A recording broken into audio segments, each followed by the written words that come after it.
મારું નામ પરેશભાઈ તનવાણી છે।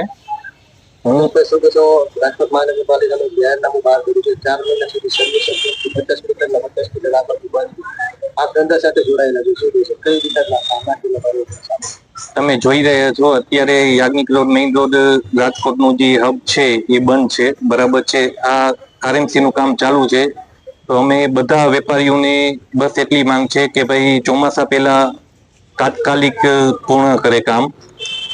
ખાસ કરીને વાત કરીએ તો યાજ્ઞિક રોડ ઉપર એક સમય લોકોને મિલકત લેવી અથવા ભાડે રાખવી હોય તો ઘણી કુદરતી પ્રકારનો હાલાકીનો સામનો અત્યારે યાજ્ઞિક રોડની શું પોઝિશન જોવા મળે છે? અત્યારે મંદીનો માહોલ છે, એક તો ઓલરેડી મંદી ચાલી રહી છે, બરાબર છે, અને આ આરએમસી નું કામ ચાલુ થયું છે ત્યારથી મંદીનો માહોલ છે।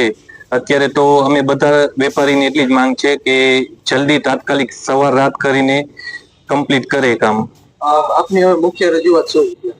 મુખ્ય રજૂઆત એ જ છે, અમે બધા વેપારીઓ ભાઈઓની બસ એટલી જ માંગ છે કે ભાઈ તાત્કાલિક આ લોકો કામ પૂર્ણ કરે, અને અમે વેપારીઓ આગળ પણ સીઝન છે, અમારી જન્માષ્ટમી છે, દિવાળી છે, તો ચોમાસા પહેલા કામ પૂર્ણ કરે, અમારે એવી રજૂઆત છે સરકારને।